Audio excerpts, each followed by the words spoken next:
O te tue whatalo fo le tātua tunu le nei fo I a o li o le asonga fua le amatanga fo le nei viaso ia se fa opopongo le tautua ia ale se fongo le laumua ia ilona ofisa I nei Samoa ia o te tue whapaima whatalo wha maloa tua le tātua tunu tā poinga ia iso se tuli manu o lo o maua mai le tātua tautua ia paanga masani fo ia le tautua Samoa ia whatalo wha maloa atu o te manatu ia Samoa fo se weekend mal fai unga le vaiaso manuia ia te autou uma le ngata fo o le nei ia o le aso le nei ia misia Amerika ma Hawaii ia Amerika Samoa o le aso sane a latou le aso sane whaatulangana whaasolongo aso fo lea o te lola wanga I sauni ngā lotu nisi wa mai fo ini sauni ngā lotu nisi wa whaini tō nai ia whaatalo whaatea te o tope a whapea o maa wa mai a tātou whaasala longa ia ele nei au li ala songa foli a matou nei Samoa ni usila foi Mausitalia ia o le tulanga o le tau i Samoa le so va ia tul tau ia na paua fautuanga ia fautuanga mo o ngā sami ia ma fautuanga mo ti munga mafa ia ai e susu ia le tau nei Samoa le nei foi fai unga le yaso ma le amtango neve yaso timu la vanga fa pena lo ia nei teimi ia tau feo lolo malos ele matua malos i tele savili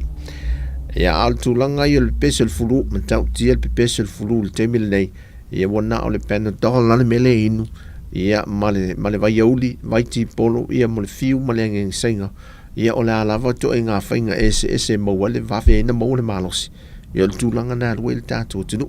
whale mai la tau ia o matua vevesi mapisi le tātou whale mai la tau ia i tele o tangata o le malo le tātou tinu e au tō vaatu ia sa ili tōng fitinga i mei o maima talu e lava le fululo pepesi le temine o tau whaifo le tulanga o le COVID mo tau le la ngona fo ilona leo ia pe le fululo pe o leo tele atu ia lana ia fo isa uninga whata la i ne whai a tātou tunu le teimi ia ma ua vai le tātou tunu sol anga le me va verin te talo le porari e vai le tulanga vai le tulanga fo le leo le va vento e vai al tātou nu foi le mo malo i wa to malanga me tourist le to malanga me tātou tunu ia e ta fa e foi ma e va mai nei o feo lolo la le au vai piniti le malaula ala fa piniki le wai nei tātou tunu ia te maua la tama ia e tai fale foi e fa tau mo me tau lima al tātou tunu fe wai solo ina ia maleanga ila i tua i le anga i tua i mata anga vai la wa mata na sia tu iai e ui ana o le o matua i tūlanga le lei tātou le tele pe o le mesa iai mua tātou falta le maloma mata anga fa pena sa iai ia alae wa anga i atu toe ia tātou tangata fwoi e toe au talu ma toe fa le leia vaenga i o tātou tūlanga o mata anga tātou tunu a wale tele lau mata anga te peila i le papa i sa taua e nai le malu fwoi lea ma le tunga mau o le taupou e wa vaoa tau le te wa fwoi lele ona wa leini tu risi e ala u toe fafangu ma toe lalanga le temi nei e toe teu ma toe faifa lele ma e mo i ala e o fwoi lele vai o moso e le o toe maua fo linga moni asa i mua ia ai ui o lea o la lava i tala tuu matala mapine faa maua ia no whanga e ma whai an faa tala pe e tātou tu risi pe ato e malanga mai e o mai la tu te fia mon mawina ia vaenga ia ai o le me pito sidi ana tele o tātou tunu o lo malanga mai ai o tātou tangata mele o le maliu lava so uma o le mele o te whai atu ai fwoi lele e ui so tātou soifonga fia male o tātou tangata fwoi lea ia ai le fwoi le teimi e o mai wha noanga ia i tātou manai o tātou tangata ia tātou te talo pe le tuelana te inga fwoi le malan wha mawhan whananga nai o tātou tangata ia ma o e wala tau fwoi wafia ia ma o ia le tulango le au pong sa ma fa no fo le soifanga ona wa to seo e pele ia mama e fo i ele ngate maftanga ia inga ia o nisi o falfenga lu te mana tu ai disi maliu wa fo le wa fai nei mo mau ia watu se wate te ile o le la o ila fal maliu o sef o ta o fal maliu la maliu le mentu watu nei la le ainga le fetang wa te i den tangata le sipito vo le fa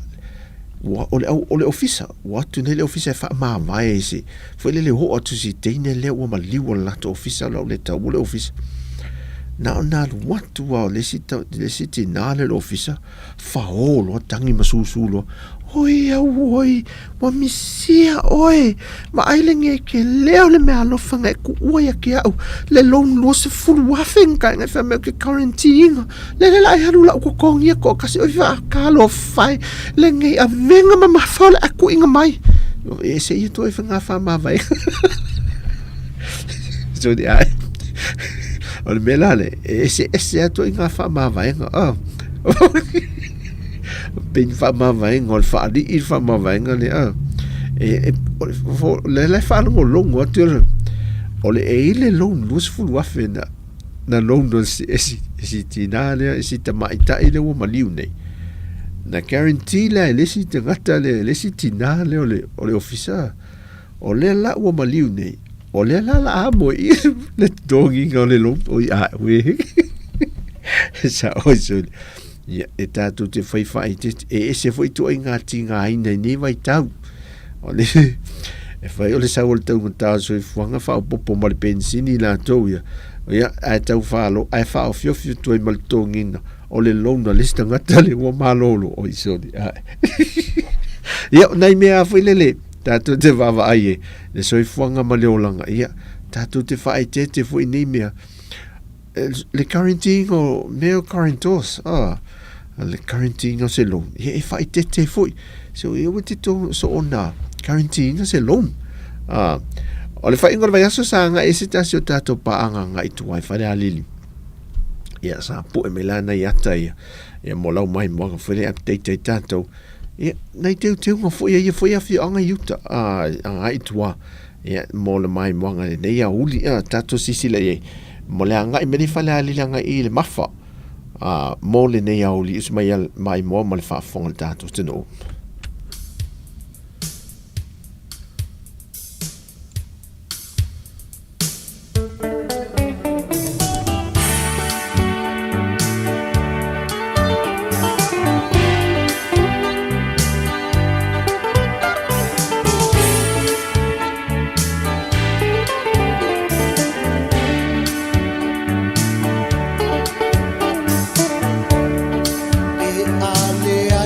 Se fa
I'd like to dedicate this song to my partner, soul partner,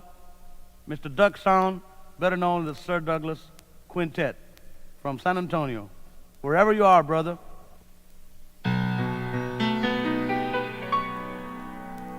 Wasted days and wasted nights I have left for you behind, for you don't belong to me. Your heart belongs to someone else. Why should I keep loving you when I know that you're not true? And why should I call your name when you're the blame or making me blue? Don't you remember the day that you went away and left me? I was so lonely, prayed for you only, my love.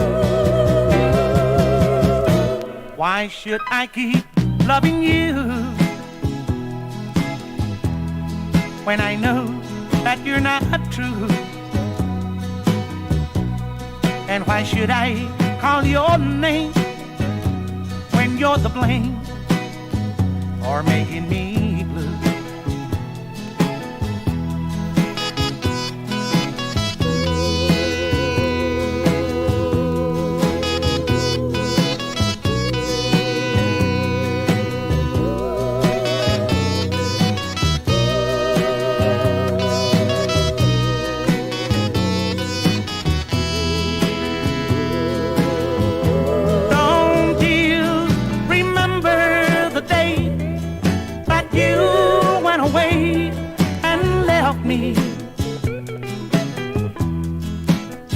I was so lonely, prayed for you only, my love. Why should I keep loving you when I know that you're not true? And why should I call your name when you're the blame for making me blue?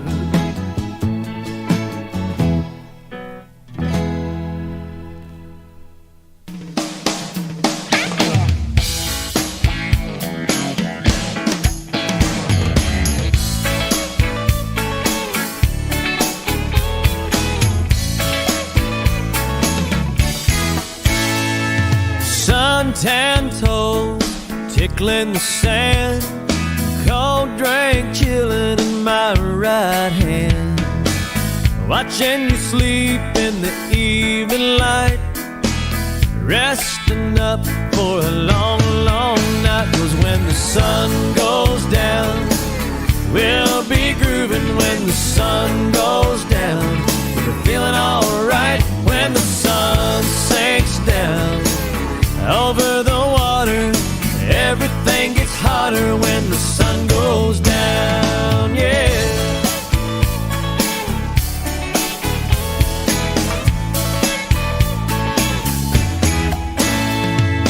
All day long, just taking it easy, laying in a hammock where it's nice and breezy, and sleeping off the night before. 'Cause when the sun goes down, we'll be back for more. When the sun goes down, we'll be grooving when the sun goes down. We'll be feeling alright when the sun sinks down. Over the water, everything gets hotter when the sun goes down.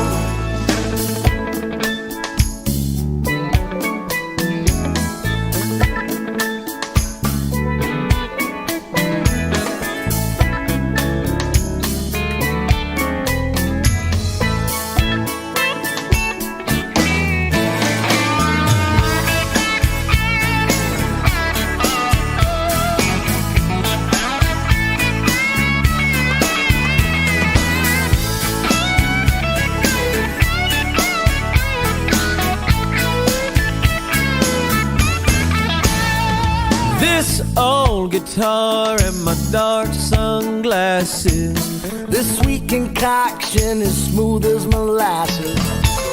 Nothing to do but breathe all day until the big moon rises and it's time to play. When the sun goes down, we'll be grooving. When the sun goes down, we're feeling alright. When the sun sinks down over the water, everything gets hotter. When the sun goes down,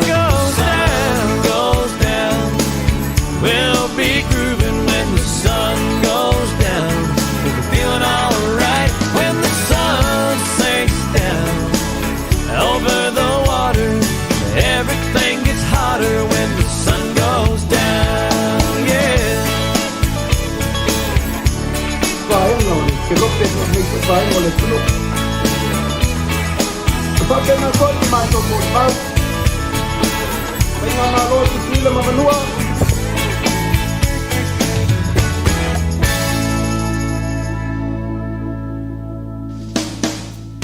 When the sun goes down,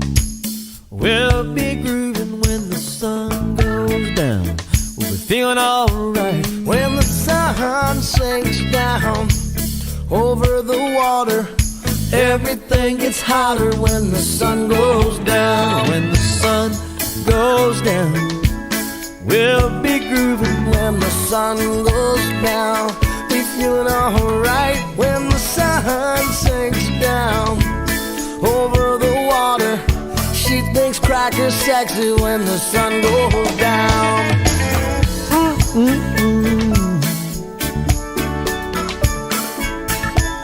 we'll be feeling alright. When the sun sinks down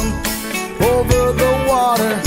Uncle Kenny's hotter. When the sun goes down, when the sun goes down, oh, we'll be grooving. When the sun goes down,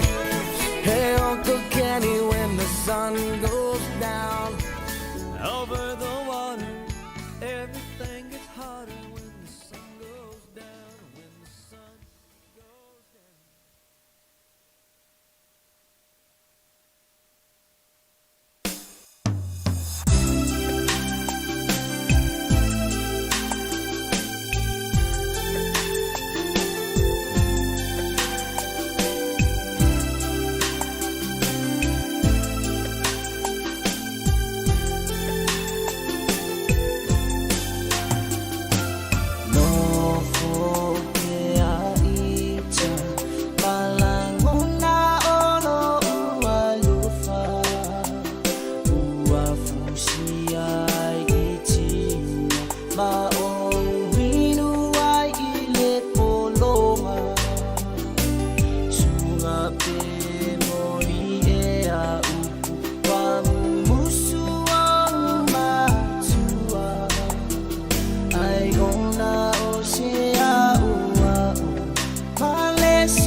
Nei musika leo uli fa fie fo il tato tunu o eva ma toi mai mo fo I mangala ia malmata ngo fio sala fai la to ia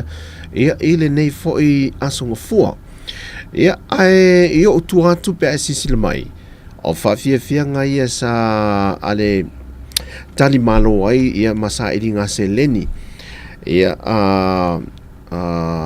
LA California le sa tali malo ile malanga fo ile sa msi atu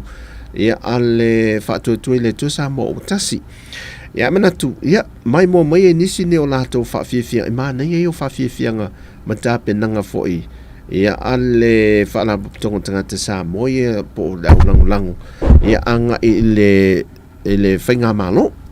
us mai ia mai mo ia malsisi da fo nisi ne o fa fia nga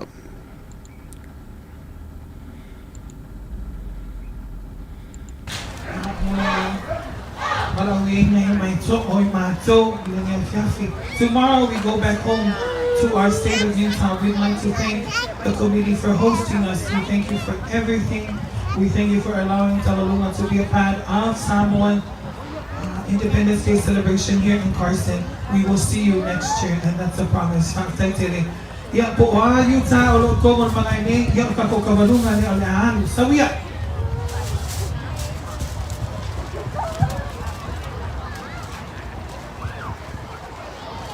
Introducing the Tautua of Tabalunga Productions, Miss Hilda Peal, Sekona Sauni, ladies and gentlemen, as well as the Mamaya of Tabalunga Productions, Ulunia Yoapo,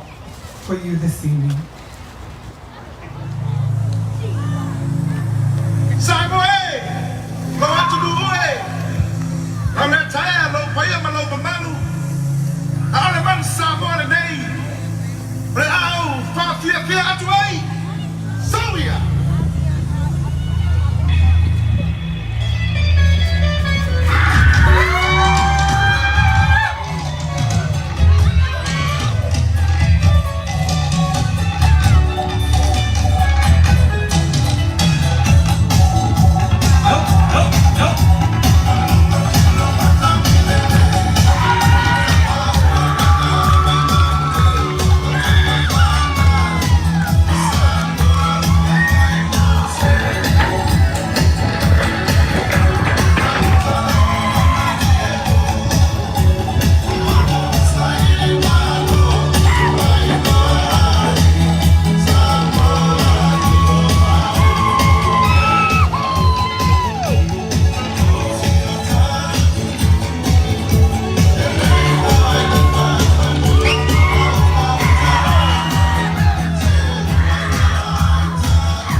And with that said, Tautua Production bids you farewell. Ifo! We'll see you next year. Thank you.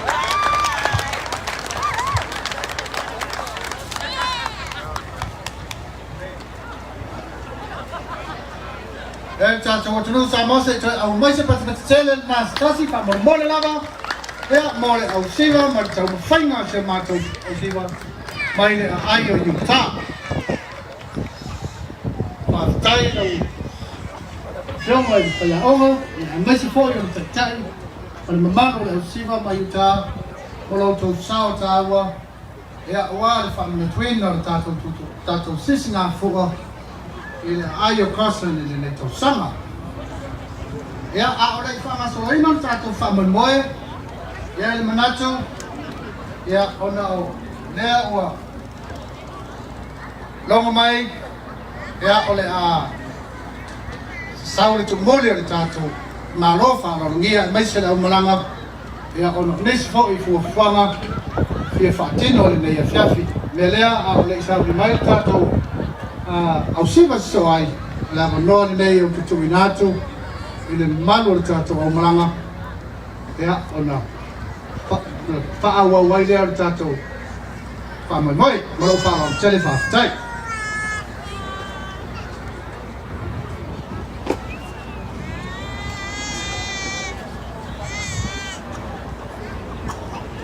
ka ko Samoa wa mata lupe le se una wa ia foi se taltonunga le nei tu la fiafi tu samale se unga o mum le fa se u tu mota o le ton mai pe ai fa le moa I bonga olo pa pe ai se la ta u fa matalanga le sa e se u fa le moa au se u fa le ba ai o mai tau ma le to foi le fionga le tate fono le tate balanga te nane foi ia le malanga mai Samoa I le nei tu la I le maungalunga o whaalolonga mai ai matou le anganga maunalo le anganga whaangaitia le anganga whaafitai I lawa fionga le taitaifono Samoa le ia taua ia tainane foi iosua tau malolosi tu la toa o lo la tu whakoeina le nei whaamaimoe Samoa o poto Fatu le ngā e malo tu mau ia te nane foi a ngā moe whale malama ua tātou mautinoa ua malai tau ave Samoa I ona pa ia tā oto oto ia te nane foi ia le malai tele I manua tāwhitai lo tō whaititi whaitama le usonga foi ia tu mua mapule tu au mala tau ai ngai tai mai va forti e tau si va tele wa tama ma ainga tama papele se matu fam telanga matu tele sola pe sola ana pe matu te mou ko I ko mou faleata ai au no matu fa poi no matu te talo atu ona yai nisi tu no o le nei fiafi mai le uman fa ya soleli Sau se malama tātou toi whiloa I le mota nei, le mulai le nei, pia toi taliu mai le whainga malanga mai Alaska, mai Utah, I anga le leile tua, wāni fōwhanga tutu mamau mo le nei a whiwhi, ia mai ona paolo e wha paolo ai le malai nei, I le sao mauli no tātou wha mai moe. Ia anga le nei mai le tua maua fo I soipo le nei, le tala, I tāka sā nei sunga I whawhengainga, ia te nane foi la o tau tapu I te talo ia manu I ai Samoa poto le nei ai telo pasi ma tu tala le amunu te leina le fiafi soi kua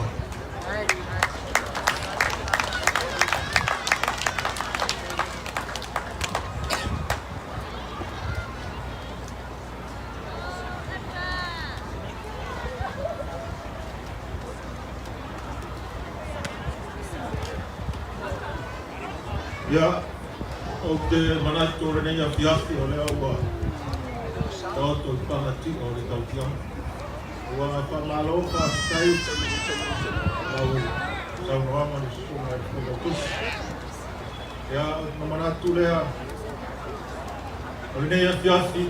o le aua atoa Samoa ua atoa tino te malo O mamalu le nei afi afi. Ona le sumai afi o mai matala a mai. O le paia maolunga o le whainga malanga mamalu mai le tātou malo Samoa. O natu lea ua so mātou kala. Pau lea mātou te whangani luat. Mātou te asu asu. Atu mai malo i puenga le nei afi afi. Ua ase ato whaafonga. Ia le toringo le sua mai tau mostanga i le sou. O whapionga le taitei whomo na suma le raudi le mai toa mai mamalu. Ia whainga maranga malu le nei asu. Ia ua au vai vai le Tautua Samoa mai Samoa tasi. Whalau toa whatua maota o ainga ia. O matiwa poi tau naingu nei o le potu. Ua pau le fua ia le tua le sou. Osi le taulanga. Ia le toringo le sua e tusai mai tātou mawhitanga le ni asu. Pere aso mātou kala, anu te leina le nea fiafi, wāko whai, au manu le tua sōsala tātou te ui le ni aso. Ai le maua te tātou le anofo, le tua le aso mātou whakai, manu atu lea tari whotau e tuai. Ia wāre sa mwanga matu no fia, lea o le oto le kalai nei le so, ia kua me mania whakatai.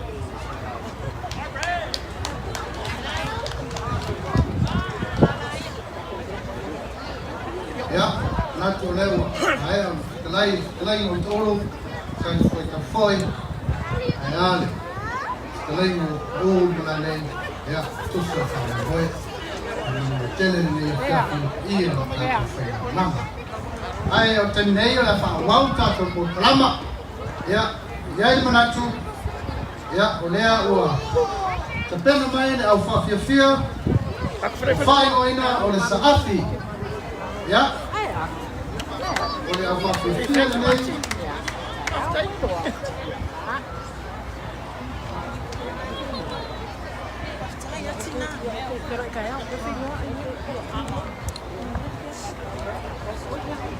Ya, amaru watu ono lewa. Kisas ya ifo ini. Oleh, ausiva mana fikir lewa aswai tenei. Lunga le tātou floa, wā lama le whaamata mkena le tātou fiafi, lea o saoni mai ai, e whawhiwhia, e tukulanga, mai ai o Carson. Ya, alaro mai mō Samoa, sa mwhaina le e tukulanga, mai Carson City.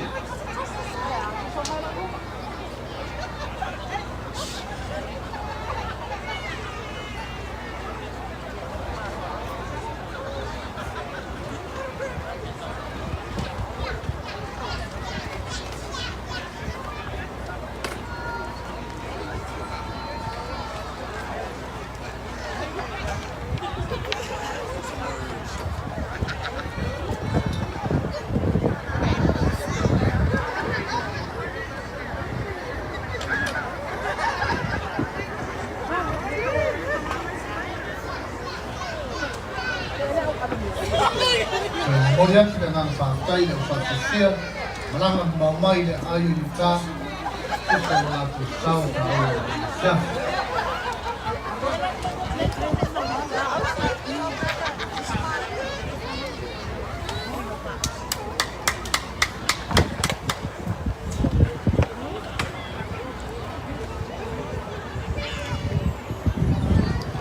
Testing my check, testing 1, 2.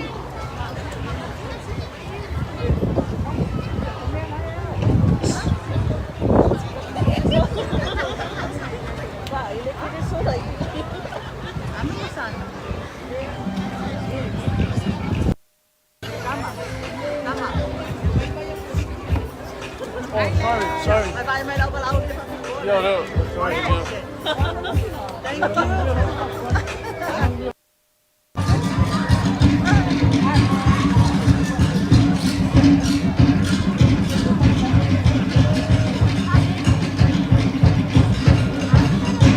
Ladies and gentlemen, we begin our journey to the island of Tahiti. Yavana, and welcome to the island of Tahiti.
Ladies and gentlemen,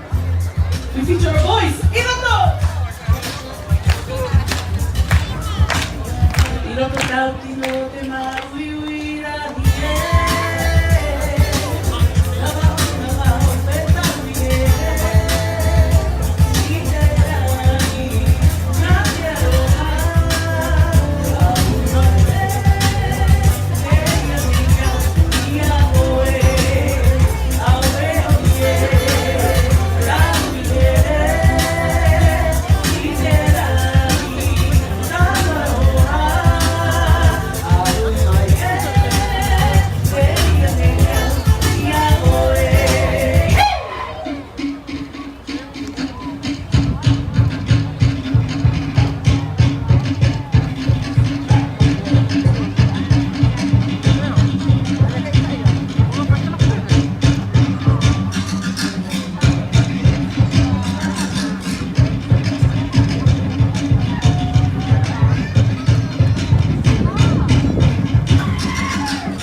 our Samoan Tautua, performed for you today by our Tupuna princess, the lovely Danielle Taulua from the villages of Amauli, Malainoa, Leone, and Salmofata. Ladies and gentlemen, Danielle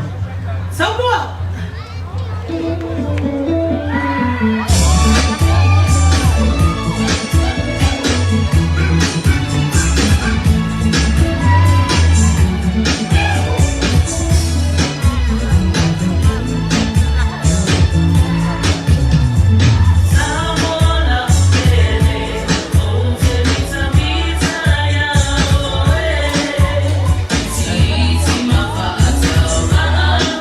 Alona, we know I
Nai whawhiawhianga nā sa tui sao mai ia mai California ia ele sa iringa se leni ia sa au toi fo i nisi sui ale vai whawhai le whātuatui le tua sa mo utasi Amerika ia le sa tō mai mo i le so ia mai te watu teimi lewa te ele tu lai tolu teimi sa mo ai nisi neo whaenga o le sa whaatara noa le teimi le nei o le whemalanga inga ia le vau New Zealand Samoa o leo whatu a ma wan manino le lei o New Zealand o le malo New Zealand le whaafeinga tai ia whemalanga inga wa tele ia e pe e tolu a vaenga te tele ia e matua wha ma oti a New Zealand le mawhaina malanga le tangata ai mai se la wala ia nei tangata ia tātou ia mai me America Samoa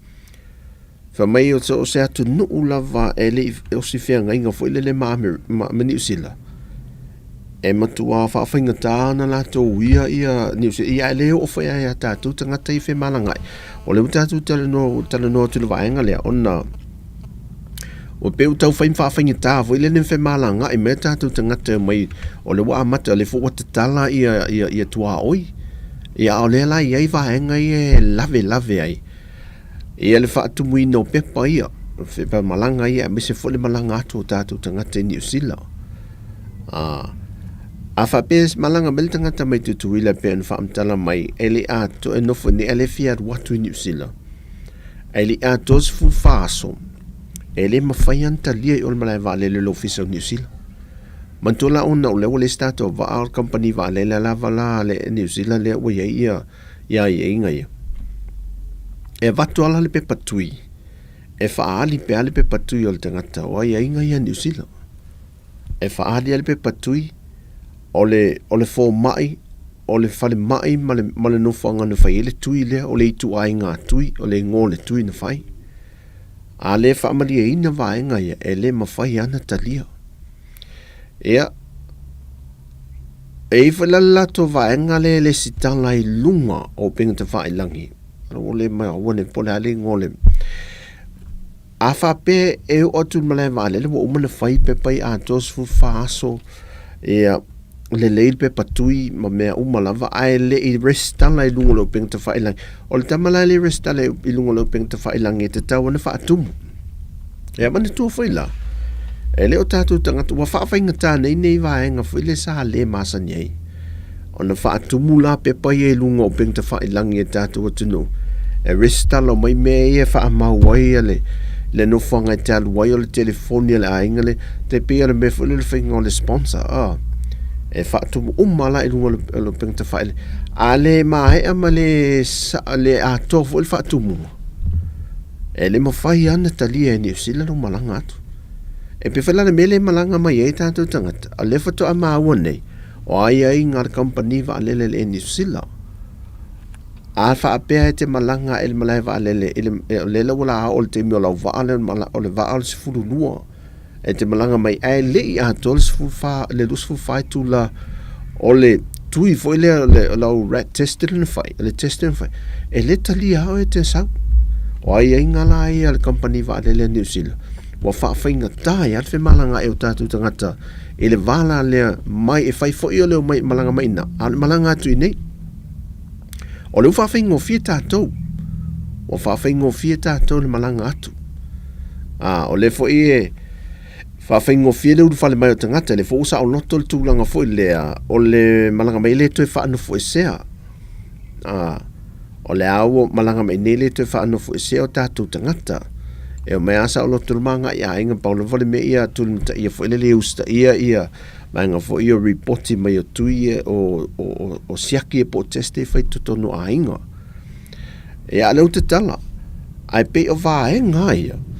o le pe o tuta ia i tātou fo lele fe malanga e o fo lele fata lingo le visa ola e ai la tau ia na malanga e o mali temine le ua tolu masina o le isi whaiwhi au lea e nei o lea e tatari le visa le wa ova mali tolu masina o tatari le visa e watu i New Zealand e le i whiki e le i maua mea le visa E o tūlanga vatu ia te tonu whamai e taun ele I whaatomu le si mele to e mai ia to e whai to e vatu whamai to e whaatomu ele I eidi si mele to e whai to e au mai wa te lele wale whawhinga tae o tātou tangata le mele e a to e ofu la tātou tangata I ofisa ia le ofisa malanga fo ia fesoa soani le whainga tamu whainga o pepai I o lisi fo la tupe te tongi nau to e whaopopo e tātou tangata plus le tau o le tau le pasese le wea I wa whai la si tau ngata tele e a le uto a maua nei o le maa lo ni usila le whaafewhe nene me tu loa le ngana a whai si whaafeinga tā le company wa lele le ni usila I fe malanga inga ia wa inga ia sa manatu e au wanto sila sila I le maa lo ni usila I le whenga inga le na saini o le treaty of friendship e te tau na ave ese ia mea wa ngasu le fe malanga e o tātou tangata ia anga I wala I o atunu e lua o le mea maninoa o le uwa ai atu nei I mei e whainga malanga o tātou tangata nei tangata anu mai malo fiti matonga o le uwa whainga o fia tuna malanga lato I New Zealand nai lo sa mo le mele wa iai wa ese wa le tutusa ia nei mea na wasa I mail tātou atunu volele ma ai whaapea mail te mua mua sa ta whaapea fu ita o le mea moniana sa ta whaapea ta ita o I nei le whaafainga tā ai le mata upu tele nei mau me feu ia e o tātou tangata ele whaatumunga o le mea matsa le mea poloka le mea a o le e tau whaafetau I atu sa moa fu le a nga ia inga nai au mai e company wa le New Zealand e lato a tu unga e te tau na whaamalia ina e a mona e o tātou tangata malanga mai mal tangata malanga atu e pe o vaenga la I o le ala vai te talo I fo I le malo ni si le talo si o le uta tala I borders e o tutuila fo mo fai fo si whawhinga tala to I o le whinga o le lato fo I whai malanga inga mai nei o la ele mele pe o talo fa pass ele mele le fa tumo I fo I mei e lunga o penga ta fa I langi fo I le a wa o tangata tutuila na Amerika Samoa sit seni ia e malanga mai ai nei le se pe mite e foile e tapa a nai o tātou tangata o malanga la tātou ngai Amerika Samoa pol territory o na foila le fiwa tautultuli o iai foila le lave le foi sa fai feutanga inga a taita I o malo le felo inga le felo a italwai nei le masinan te nei ia nei vaenga ia ina o lea ua te tauna wa ai e tātou whainga malo ma le malo ni usi le tālo sanga ma tui pēr a o le I o atu le masina fau ma mantua la le masina fau o lea e na nau le tātou whainga malo vo le una ino le tātou vaenga le tourist ma nei o tātou tangata toi fo I mai le atunu a whai whainga tai ia mea ia malanga mai malanga atu ia e to tele nisi e te tau ona malanga mai to a tele voi ni sa te tau ona malanga atu a ole a pona ia I le vaenga lea ia mwhawhinga tae ve malanga inga ia talo sia ia ona e te tau ona o atu nā te emi ia o toi ola le leia tātou pisinisi la iti ia maise lava le tūlanga o pisinisi o metau 5 le ua mai tau atu ma faltani malo o le wahanga I meitu risianga I sa o ai meo mo meo no whangwha I mea tau 5 na tātua tunu I le maketi funga lei wa wheo wa I tu risim wa vai a wa e lewa mai whatau sa o atu wa mea I nei mai sa mo e ese mai e mea e whatau atu whele maketi atu I whafo ia o lewa mai e tātou tangateni whatau sa o la vai nei ia I stola tātou tangata sa mo ma wala tātou tupe nei anai o tātou tangata ia a o se tau pa ufo I la uia I loa o le a maua la tono lo whatau sa o tu lawai mai tono o tātou pisinista I tasi ia o nei vaenga ia a o tulanga I o taringa malo le atu nuu ma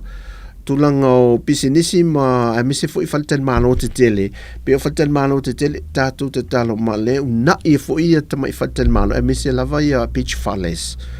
o nei fale Samoa fo I fia tu se no ma fa fingo fia ne tau pa u fo ide lungo mata fanga vang va pena ta malele moi ta inamu ya ta pena lele le fa malu yo ya afu vang va pena ya ai le ta inamu mal fale Samoa e se mai lai fale tan malo le ye te mile nei o le wa va ai tu fo ye le wa sauia tu lango taringa malo Samoa o le vei fo fanga mo taringa malo le masina fo male anga e tulfa ingol tu sanga me se fo nisi o kale si la to fo tanga maturang fa pena o le vai yaso fo o vai yaso ne o le ele fo fanga e fai mai nei Samoa nisi fo maftanga po retreat nisi fa la tonga mai kale si mai le motele America Samoa. So whatever the fear finding me fa penny for ne fe malanga ai sa po loka mo me o no le COVID full river o le la faingo feel sa to tonu vele le tangata ele o mia sitsenia to no fa fo ana o ta to la tangata fo fa fingita o no telo ia mau ngasu e tau po loka le o mai o le te va vai atu retreat wa onga o fala boptongo e kalesia o le wo mai ne a mai o sala fai wa le mana ia o le la o tu nei la sala fai ma to a matan to fa o lo lai ne ta to falta di malo fo is e sala fai tai peo o le si falta malo sa pito sidio na ai te le sala fai o le vai sala hotel ia mai si falta malo ta to ia pito mai ese mai I le amo ye pe le lo le amo se o le ise COVID le tu lango lockdown en sa ye sa ai ya matu mau yo la tu tanga fingal venga sa interview fo el tato ta mi lo sanga le na lo tato li tio sa vai mo me le ma se la tu tanga na vai a fingal venga ele ise la tanga fingal venga na vai sa fa fingal venga mala tu tanga fingal venga ai o foi lato malo sa tu mau lato malo foi le watu malo tu ton e mo ia ele tumu a to inisi aso ma nisi vai aso ai sa mo malo e malanga o tatu tangata ini ai mai se la o fono tanga fo ia malo o matanga wenga malo o le la sa nga I matele na ai ele le amo ia fa solo mai ele Rosalote ia fa sauenga ile le afene ile o tausi ile isa lolonga ia o nei vaenga na ai pele una ila na falta malo foi wal matuate le fale to no malte mine le sai le lockdown na no ta matan to ta wati ai me amiselava falta malo pe no ta o beach falles esse mai tu langa na tato mata anga wa mantua la le la mai ne tu visita fa tato mata fanga mata ya wa ya le swing ai o mai fa ya tourist e fia o lava e o mele ya mata anga po me ita la tu o tato tunu ya o lisi la na vaenga o vai ya o matua le o ya se teu ma se to foi le fa ola vaenga ia vaenga mai le lano va vaenga tanga el fa la tonga turisi po tanga ta fa mai mo mai Samoa e ngata na fa la wi lo Samoa fa o le ya o na ia matanga e te tau la volo ia tala tu ia ma upo le tunu ia o le e te tau unto fa o lo ma to te le ia mo le anga I le mana I wa le to te tala nei ia va noia ma fainga malanga fa va malo ia ai tatou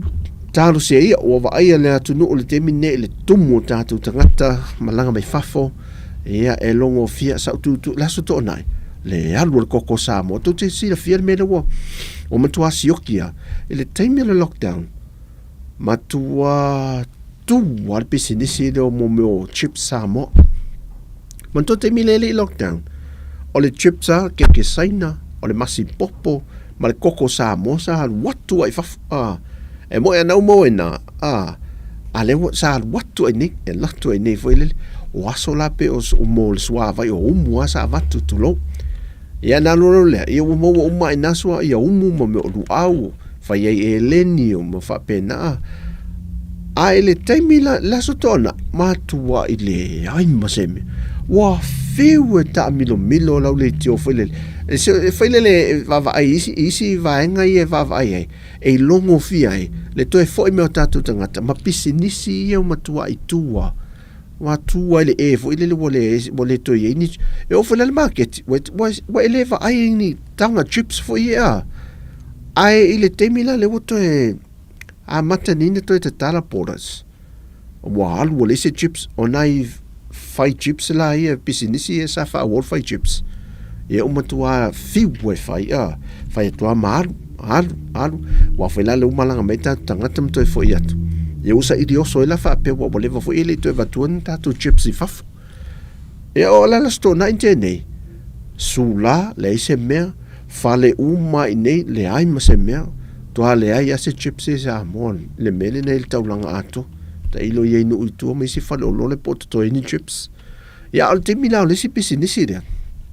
male koko sa mo ta mala le to sa ke saina la le ya sa ke saina mala mas popo ale chips la talo ulu male fai ya wa fai yanga la mai e taula la fai pisinisi to langa mai lunga tamale to na ia fai pisinisi wa wa te mai malo mai fafo ma te fai so e ave wa enga na koko sa mo te mi nei ma wa koko sa mo sfuta la ma le uno ta la te mi foro al bifu la lole le fia fu le petato na to sia silo la ia mo pa o koko sa mo na ye ta male sa sfuta la mo wal valta la lima ta la te mo wal fata la ia polto te vele wa tu le tanga te pasila ia to e pipi e tu le fa fia fu le mo wela koko sa mo pa u luma la na ya e veni ia peasa i linia koko sa mo vo e ave fa fo ia maltato marketi funga lei ai ese koko sa mo fa tau sa vali fa koko sa mo ia mata fa ala le mo me stores fo ia ne tatu tangata e te mau ai koko sa mo ia mo ula fala wai ho ula fala salu tu o salu lima tau wia vai fa pena e te mo mala wala wole na o il marketi te mo me tau lima o ili o te tūna le luma le patele le stona e masau me le ti le siti na le o tasi ala va ina malanga me fafo sa mo sa wa fa tau mai le sita mai titina ili fa tau mana ili fa ili pe lima pe ono e ili le ultime ai sa wa tina le fa tau ia ili pe fa ili fa tau wala te se futa la ili te se futa la ili le me te ulan mo meu foi lea e ma meo lanu foi lau fala lanu foi ma nei e no va vai tu ye foi le halu le wa matan to watu me el te milen sa lockdown nei ye li to ya no si fa ta we di foi wa se lunga o mai o to ye mai fa to fa ta le di ye la to ya lu ne tamale mali ie foi la le ie le tu se e o sa mo luma la le plaza anga e lumol plaza sfuta la e vai sfuta la e malovo ile le mafia fia ia mo lumol plaza nei va hanga ia nga mesa ile foi ia nei me foi mo le nei taimi anga no fanga ia anga ia te mo ia va hanga au fa tau sa vali so la ia la to il taulanga ia fa tau sa vali so la ia taulanga to tele alum fa na umta mafu matina ma tutua ia e te tau le alu ai lumo le plaza foi le e o ai o falfata el passi foi le e tu el fili market e o nale si vaenga el watu ai el fata ngo me e fata usavali ia e te tu ai nama fata di lo ta vale ia la e anga ia tu ia la tu ia fata ia solo o ili o me tau lima ma vaenga fa pena ia o nei tala ia mo le nifo ia o ia ile hanga i mel tātou tunu i Samoa ia a le mea ia whainga malanga o New Zealand le ufa whainga tā i tele le company va lele le New Zealand le ufa whainga tā i whi malanga i ma tele ni mau lave me nei mau lave ia ua noti ai o tātou tangata le peo le mesa ia i mo mua ana ve se la mea ia whaingo fia ia le toe vave na sa o tātou tu receive le Samoa ia pe a le ai la isi vaenga ia. Ia tatou anga isi na tatou musika ili nei au auli ia to vai foi o le tatou por kalame ia ai nai ainga ia mai fale alili anga ai e le mafa il fai un le vai aso.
ta ema fau fau ma ia so fai so o e pongi sai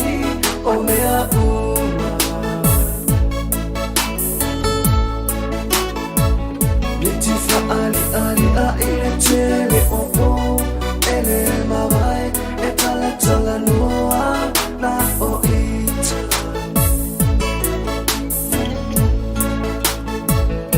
Le fili ua le moe ano anoa I o ana mai lei e sau tua la sifa atosina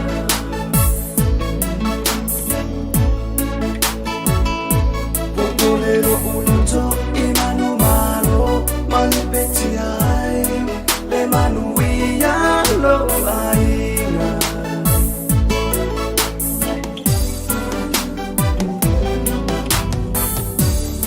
Ai ema se sulu fainga e tu mawa le aina Reuniona na malifa alo loto le ti apora O mea o ona tu amani e fo I malololo le mulilua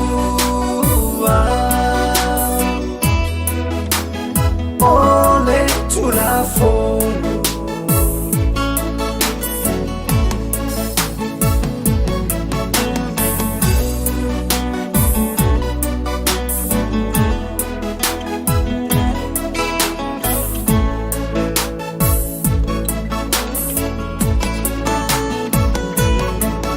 Ua ia fa amaon e o ile o ti e tu mau pea Tautua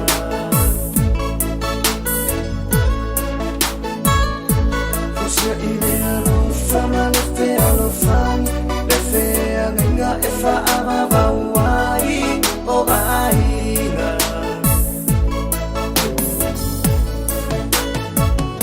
A ole tu ina na umare mana ola si ile la lolangi le fa na wina le anasana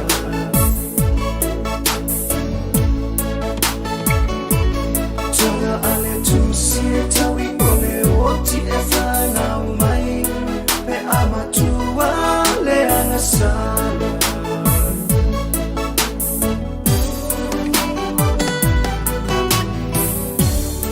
Ai ema se sulu fainga e tu mawa le aina Reuniona na malifa alo loto le ti apora O mea o ona tu amani e fo I malololo le mulilua Ole tu la fono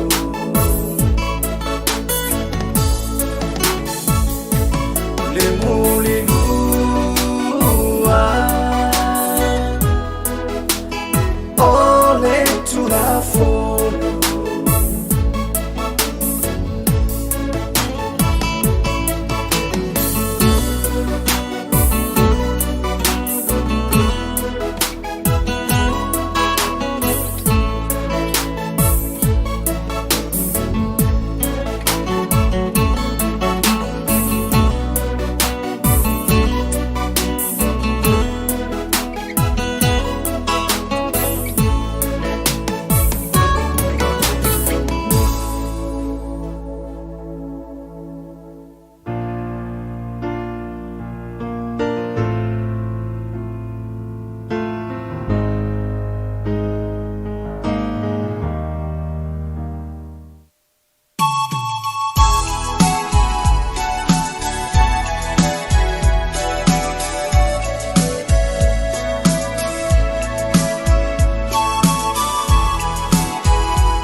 Tashi nei lo fa moe moe e se tashi ua sili oe Nau pea ilo ualo Ia so uma olo nei yola Tatala mai a olo Sili ae Ia te au Ia so uma olo Wana o oe Ilo unei wha moe moe Whaangi Sui whoringa Tina na tua Le marsaringa Alofa Alofa whaailoa Ele whaangalawinga Tasi oia ita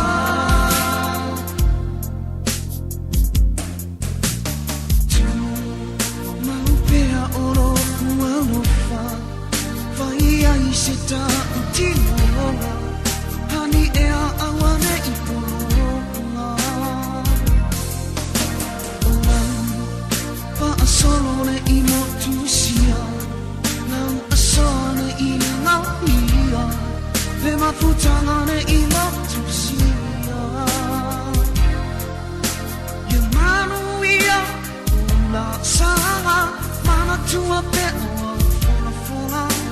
Ia se aso Mana tua oile te talo Whaai Sui whoringa Tira na tua Me marsaringa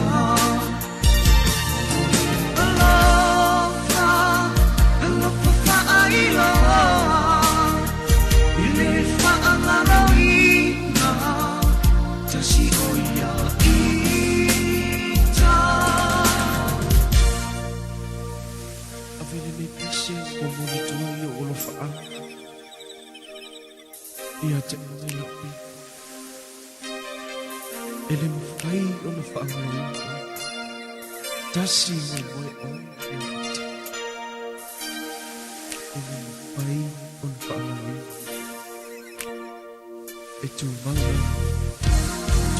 wa oe i o ate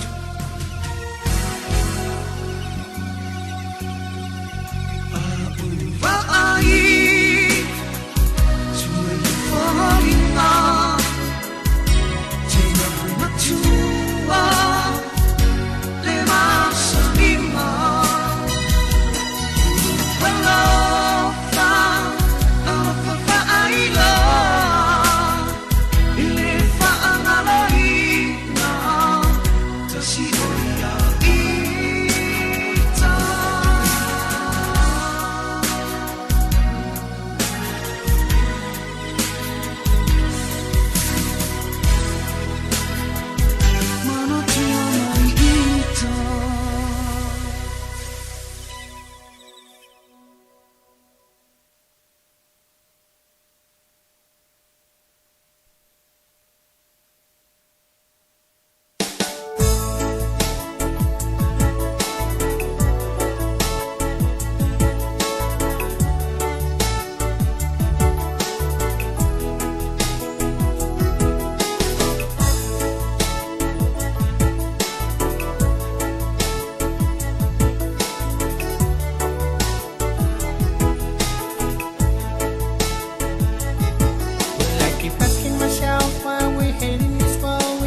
and I'll stand like a mountain. You never know what tomorrow will bring. Sometimes we think only us and we forget about the others treating me the way you like to be treated. Hate no more, judge no more. Put it on the side and just ignore. There are those indeed under 2 feet. You'll feel it if you put yourself under their feet. Kill no more, fight no more. Open up, it's me knocking on your doors. My Lenny for love.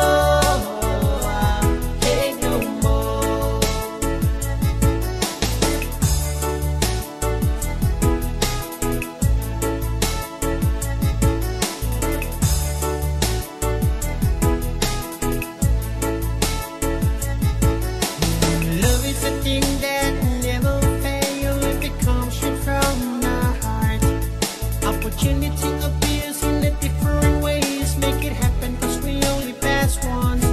You will be judged according to what you did in this world. What goes around will come back to you. Start living in love, I'm in love one another. Be brave and always do good. Hate no more, judge no more. Put it on the side and just ignore. There are those in need under 2 feet. You'll feel it if you put yourself under their feet. Kill no more, fight no more. Open up, it's me knocking on your doors. My Lenny for love. Hate no more, hate no more, judge no more. Put it on the side and just ignore. There are those in need under 2 feet. You'll feel it if you put yourself under their feet. Kill no more, fight no more. Open up, it's me knocking on your doors. My Lenny for love. Take no more. My Lenny for love. Take no more. My Lenny for love. Take no more.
ai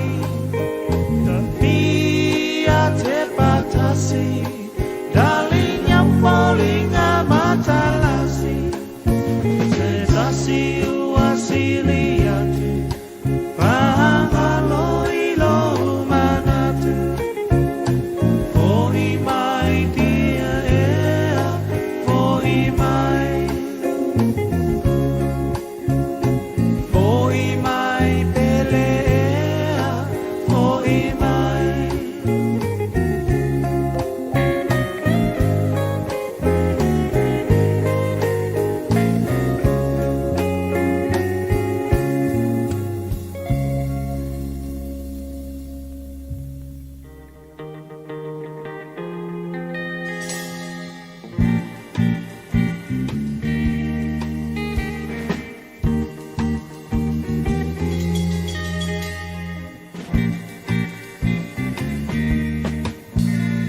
walu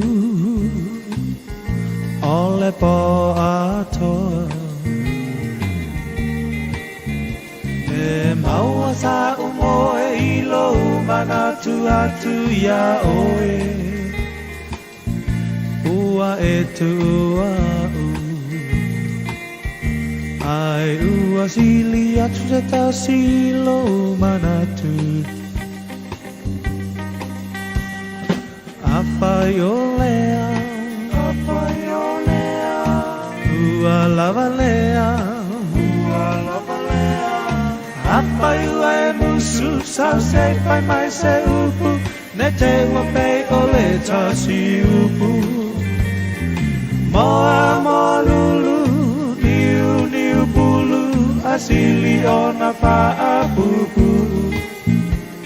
Nei e tongi le moa, ai ukulona apa le peo le tasimu angangana e pasia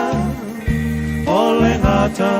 ai pupula nai ona mata e pasia ole ngata ai pupula nai ona mata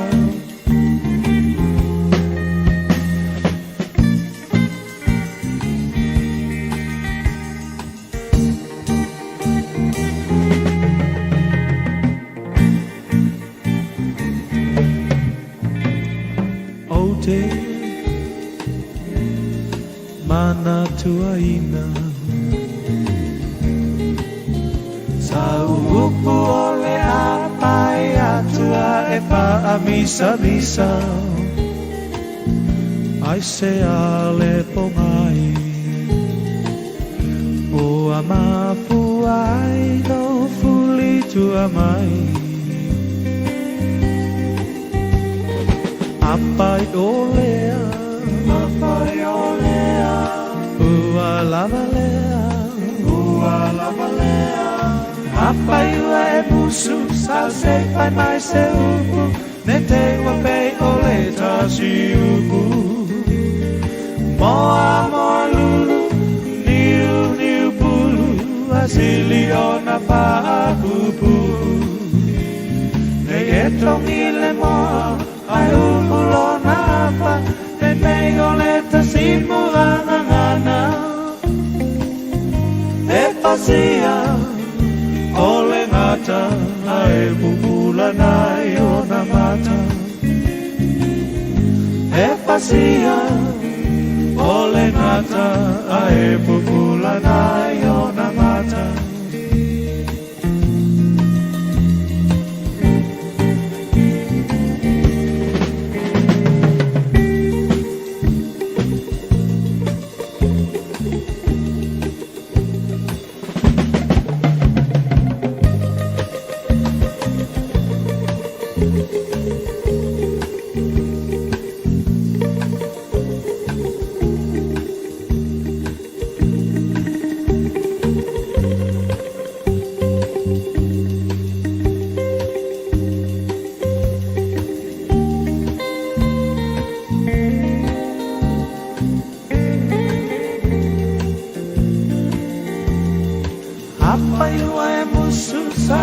pai mai se upu ne te wape ole tasi upu Moa moa lulu, niu niu pulu, asili o na whaapupu. Nei e tongi le moa, ai umulo na apa, e pei o le tasimu angangana. E pasia, o le ngata, a e pupula nai o na mata. E pasia, o le